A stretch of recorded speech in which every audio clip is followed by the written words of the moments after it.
क्या आपकी भी गाड़ी एक्सीडेंट हो गई है, मेजर लॉस हो गई है, टोटल लॉस में चली गई है और गाड़ी पे लोन भी है और आप ये चाहते हो कि यार गाड़ी में रिपेयर करवा लूं बिना अपने पास से पैसे लगाए? इंश्योरेंस कंपनी बोलती है कि गाड़ी आपकी टोटल लॉस में चली गई। ऐसे में क्या करें? क्या कोई ऐसा रास्ता है कि इंश्योरेंस कंपनी से ही पैसा लेकर के अपनी गाड़ी को रिपेयर करवा लें हम खुद अपनी मर्जी से, जिससे कि हमारी गाड़ी हमारे पास ही रहे? तो चलिए इसी टॉपिक पर आज की इस वीडियो में बात करते हैं और समझते हैं क्या है वो स्टेप्स कि जिनको हम इख्तियार अगर करें तो इस तरह के हम अपनी गाड़ी का अपनी मर्जी से हम बनवा सकते हैं। तो वीडियो को बिना स्किप किए लास्ट तक आपने जरूर देखना है।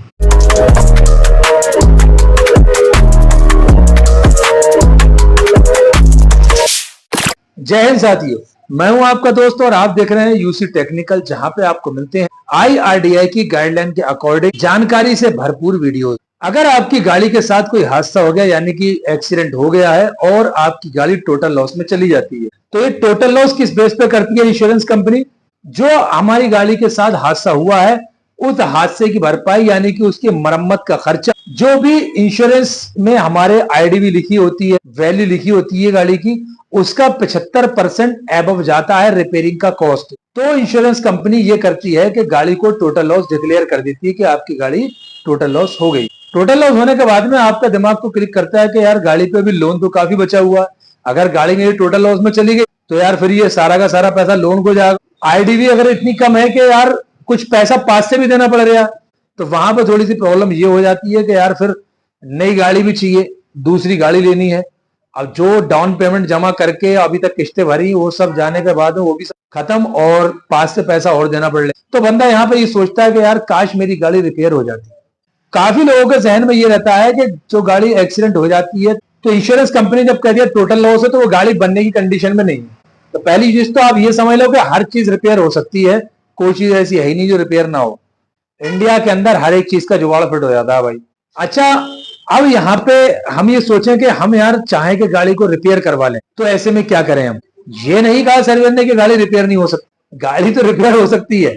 आप सर्वेयर से भी बात करोगे, पूछोगे उनसे इंडिविजुअल, तो वो ये बोलेंगे हाँ गाड़ी रिपेयर हो सकती है, लेकिन जो क्लेम के पर्पज से देखा जाए तो इंश्योरेंस कंपनी इसको टोटल लॉस में डाल रही है। अच्छा, अब हम ये चाहते हैं कि पैसा भी हमारे पास से ना लगे, तो क्या ऐसा कोई रास्ता है जिससे कि हम गाड़ी को बिना अपने पास से पैसा लगाए सारा पैसा इंश्योरेंस कंपनी से लो, अपनी गाड़ी रिपेयर करवा लें? तो भाई देखिए, सबसे पहले तो मैं आपको बता दूं ऐसा पॉसिबल है, क्योंकि IRDAI की जो गाइडलाइंस के अकॉर्डिंग इंश्योर्ड पर्सन का ये हक है, अधिकार है, बिना उसकी मर्जी के इंश्योरेंस कंपनी गाड़ी को टोटल लॉस नहीं कर सकती अगर बंदा कहता है कि मैं गाड़ी बनवाना चाहता हूं।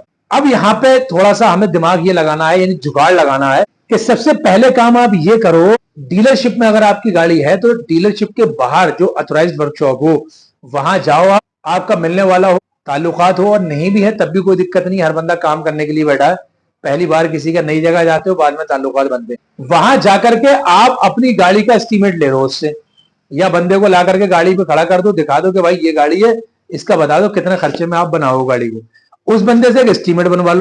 110% मैं बता रहा हूं आपको कि डीलरशिप ने जो आपको एस्टीमेट दिया बना के और जो बाहर का बंदा बना के देगा उसमें आपको मतलब बहुत ज्यादा फर्क नजर आएगा। इतना फर्क आएगा कि अगर डीलरशिप ने 10 लाख का एस्टीमेट बना के दिया है ना, तो वो गाड़ी वो लगभग आपकी 6 से 7 लाख रुपए में बना के तैयार कर देगा। ये बड़ी अच्छी बात कही आप, बढ़िया तरीके से, फुल गारंटी वारंटी के साथ।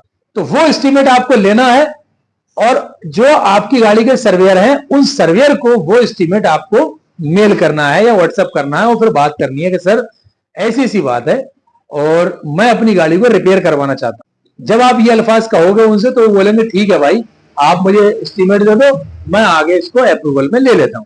तो फिर इंश्योरेंस कंपनी एक मुश्त रकम उठा करके आपको पकड़ाती है, देती है कि भाई आप ये पकड़ो और अपनी गाड़ी आप बनवाओ या मत बनवाओ, आप जानो, हम ये पैसा आपको दे रहे हैं।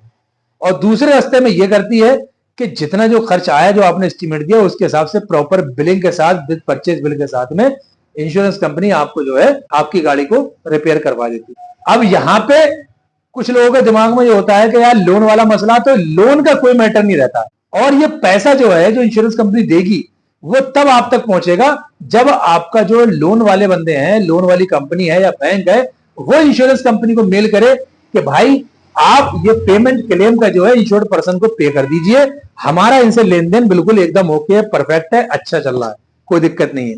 अगर आपका लोन डिपार्टमेंट से फाइनेंस वाले ने इंश्योरेंस कंपनी को एक अपना कंफर्मेशन मेल नहीं भेजा तो वो आपको पेमेंट ना दे करके उसको फाइनेंस वालों को पेमेंट दे देगी इंश्योरेंस कंपनी, फिर आप रह जाओगे। तो लेकिन उसमें भी एक ऑप्शन ही रहेगा कि गाड़ी कम से कम आपकी बन जाएगी, पास से पैसा आपका लगेगा लेकिन गाड़ी बन जाएगी। मतलब आपको जो पैसा वहां देना था वो आपने अपनी गाड़ी में लगा दिया, और आप चाहते हो कि सारा का सारा पैसा आपके पास ही रहे, वहीं आए डायरेक्टली, तो फिर आपको लोन डिपार्टमेंट से एक मेल करवानी होती है, सर्वेयर साहब को या इंश्योरेंस कंपनी को, जिसको भी, और एक सीसी पे अपने आप को आपने रखना होता है। अब यहां सवाल ये उठता है कि यार डीलरशिप से कम में यार क्यों बना रही है ये बाहर की वर्कशॉप, क्या के लोकल सामान डालेंगे या फिर कहीं कोई और धांधलेबाजी करने वाले हैं? तो ऐसा बिल्कुल नहीं है। देखिए ऐसा है, डीलरशिप के अंदर लेबर चार्जेस बहुत ज्यादा हाई होते हैं, बहुत ज्यादा। जहां पे एक पैनल की पेंटिंग चार्जेस विद जीएसटी बनती है 6 से 7 हजार रुपए जाकर के, वहीं पे आफ्टर मार्केट जो इंडिविजुअल वर्कशॉप है वो उसको 2500 रुपए तक में करके दे देते हैं, 2000 से 2500 तक में पूरा कंप्लीट। तो यही लगा लो आप 5000 रुपए का फर्क आ गया एक पैनल पे। अब पूरी गाड़ी पे समझ लो कितना फर्क आएगा। बात तो सही है। यहीं पे ओपनिंग फिटिंग की लेबर है, रिपेयरिंग की लेबर है, मैकेनिकल लेबर है, इलेक्ट्रिकल लेबर है।